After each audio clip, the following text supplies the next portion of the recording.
Hey everybody, my name is Paul Wright. I'm the sports coordinator and men's head basketball coach at 19 Wing Comox, and today I'm going to, in one take, work you through the footwork and form of improving your jump shot. I'm also going to give you a 6-part workout. It's going to start at the hoop and stretch your shot all the way out to the 3-point line. So, let's begin. We're going to start down here at the charge circle. The first thing we're going to do is take a look at our feet. So how do we want to set our feet? If I'm just in front of the rim here, I'm actually going to give my dominant foot, which for me is my right foot, a little bit of an advantage. Turn my feet so that my toe is pointing to the hoop rather than my whole body. If I'm pointing my whole body at the hoop, you can see when I bring my shot, my ball, my shooting pocket, or my release point, kind of brings my arm right in the way of my line of vision. So what I'm going to do is turn my feet. What I want is my front toes pointing to the hoop, all the way up my leg, across my hip, across the front of my body, through my elbow, to my release point here. So it's all one straight line. From here, I'm just going to close my left eye, close my right eye, make sure my arm's not blocking my vision of the hoop, which it's not. And all I'm going to do, without any legs involved, just thinking about how I've set up my feet, and having the ball at my release point, which is just above my forehead, is just releasing the ball by extending my elbow and flexing my wrist. Preferably I would go into something like this. I'm not going to do that in one spot. As part of the workout, I'm going to make 10 of those. So I've made one. I'm going to move around the charge circle, do the same thing, set my feet, release point, extend my elbow, flex my wrist, next spot, continue till I've made 10. So that's phase 1. Phase 2 is adding in your shooting pocket. So what's your shooting pocket? Right at your dominant hip, not too close, not too far, kind of a comfortable position. Legs are still not involved for step 2. All I'm going to do again, start at the charge circle. Instead of starting the ball up here at my release point, I'm going to start it down here at my shooting pocket. My toes and feet are set in a straight line, how I want them to be. And from here, ball up to release point, extend my elbow, flex my wrist. As part of this second stage, I'm going to make 10 of these, so that makes 20 shots. Again, I'm going to work my way around the charge circle. From here, shooting pocket, release point, extend and flex, the ball goes in there. Once I've done those first two, I've really set up my shooting form, my arm action, and also how to set my feet and angle my body so that I have an accurate line to the hoop, and I will have made 20 shots. For my third, this is where the legs become involved, so I'm going to come out about halfway through the lane. We call these half free throws. So all I'm going to do from here, again, set my feet, ball and shooting pocket. The arm action stays exactly the same, but now I'm getting my legs involved. So I'm going to bend my knees. And what I'm looking for is I'm bringing the ball up, I'm actually loading my legs a little bit, so that when I get to my release point, I can extend my knees and transfer my weight from my lower body to my upper body. Just because I'm a little bit further away from the hoop, there should be no extra force applied through my arm, shoulder, or wrist. It's all coming from my lower body. So all I'm going to do from here, shooting pocket, load my legs as I come up. I'm going to get up on the balls of my feet.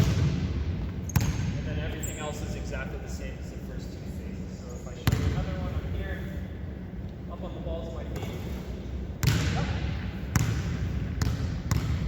Doing these half free throws also help you to prepare for the transfer of power you need to shoot a full free throw. So from here, I'm going to make 10 of these shots.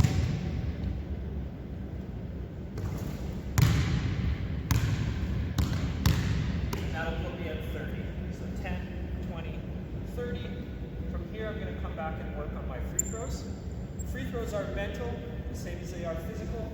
So nothing changes physically from your half free throw to your full free throw, except for maybe loading your lower body a little bit more. The transfer of weight principles still remain the same as what we just did in our previous set.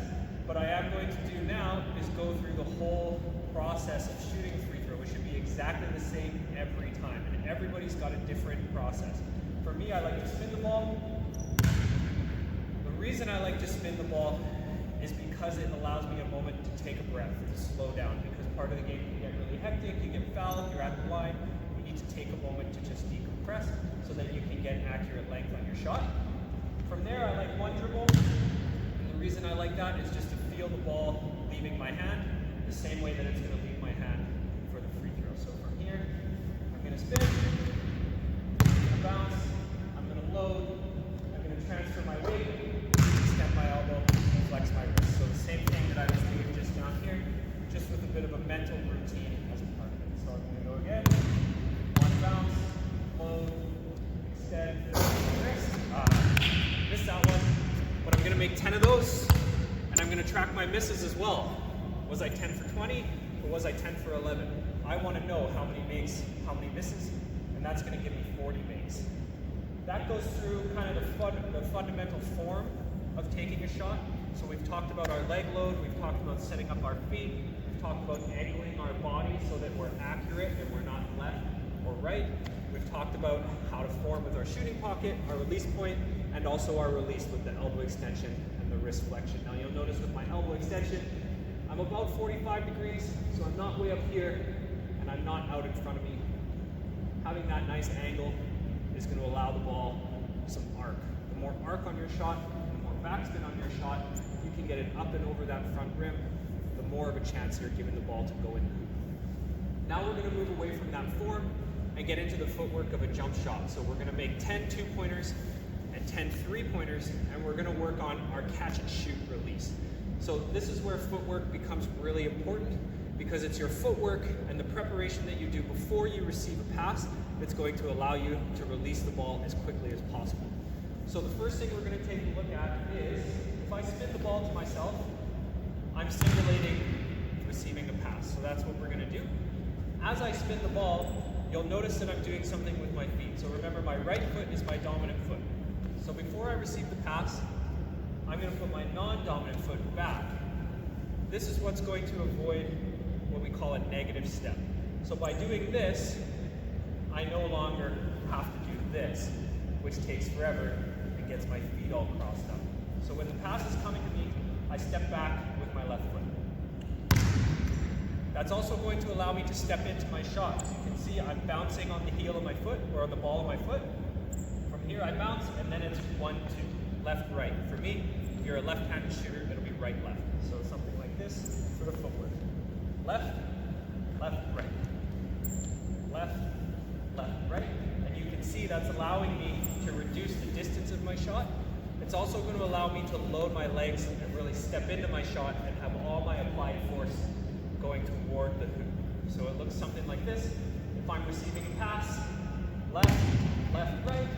And now you can see my legs are loaded, my feet are staggered, my lead toe all the way up to my release point is pointed to the hoop, and I'm ready to shoot. From here, it's exactly the same as everything we did previously, other than going up on the balls of my feet, I'm going to get a little jump involved. So when I'm catching the ball, I mean, obviously there will be times in the game where you catch high, release high, but for the most part, as you catch, shooting pocket, load, release point. So what we're looking for is 10 makes of two-point jump shots. So it looks something like this. If I spin, I step back, I step in, and then the rest is the same. So there's one. Take it out. When we move around, I never shoot from exactly the same spot because I want to be comfortable shooting from everywhere on the floor. All distances, in tight, around here the three-point line. It doesn't matter. But all I'm looking for is variation in my shot location, but repeatability in my shot form. What's going to make you a good shooter is practicing it correctly and practicing it exactly the same every single time. So I'm going to make 10 of these. That gives me 50 makes, and that's 5 levels. We're going to move out to the 6th level, which is shooting three-pointers. So everything we've done here is helping you to stretch out your shot, preparing you to become a three-point shooter. So what are the keys to becoming a three-point shooter? Nothing really. It's no different than what we just did inside the arc. The spin is the same, the catch is the same, the footwork is the same, the leg load, the foot plant, it's all the same. Everything above the waist, the arm action, there should be very little additional applied force. It should be the same as a two-point as it is for a three-point. Your additional power is coming from the load in your lower body. How do you get that extra load? Start deeper than you think you should. The biggest mistake of people trying to learn to shoot a three-pointer is they stand right at the three-point line. If they're standing here, you know you can't move at all, do what feels natural without stepping inside or stepping on the three-point line. So when you receive a pass and you're standing here, you're flat-footed. And now you have this imaginary wall that you've created in front of yourself. So it's really a mental game. How do you remove that wall? Start further back than you think you should. So if I want to shoot a three-pointer, I'm actually out here. So that when I'm receiving my pass, I'm going left, left, right, and I'm stepping in and I've covered all that ground to shoot my three-pointer. That's pretty much all there is to it. The rest is the same as your two-point shots. You're going to spin the ball for yourself.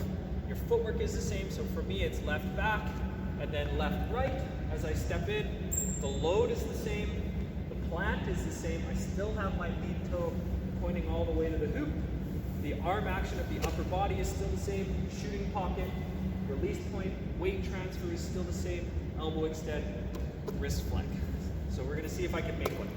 So from here, it's a spin, left, left, right, up, in and out.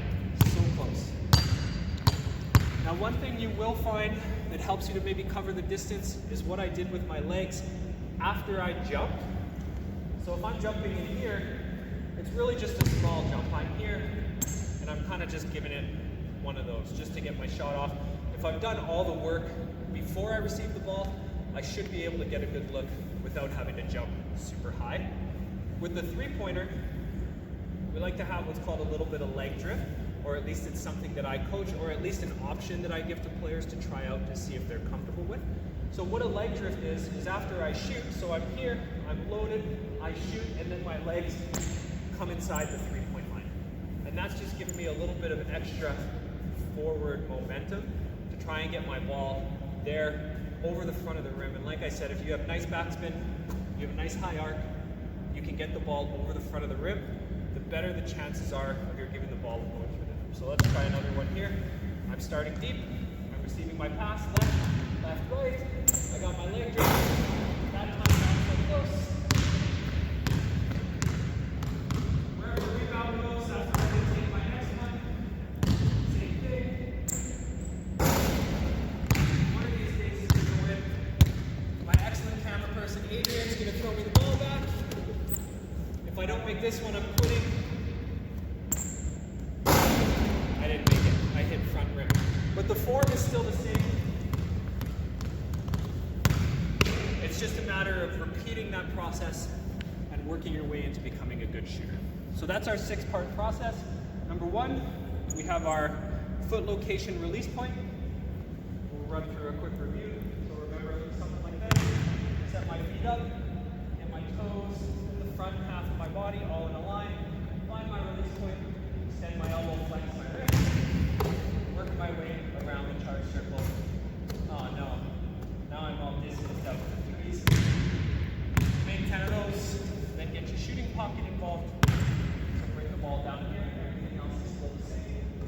Make 10 of those. Come up for a half free throw, get your legs involved. Get up on the balls of your feet, make 10 of those.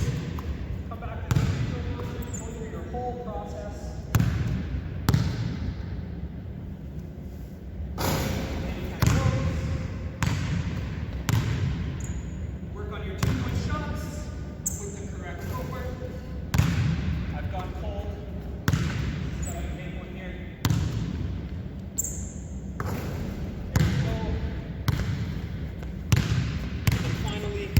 Way out to the three-point line.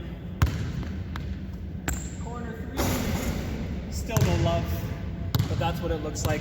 If you do them all to completion, you've got 60 shots made. If you're already good at this, it takes you less time, and then you can work on some other things like finishing or shooting off the dribble. If you need some work at this, and it takes you 200 shots to make 60, that's great because you just practiced it 200 times the correct way. So that's it for me. Thanks so much for watching. Peace.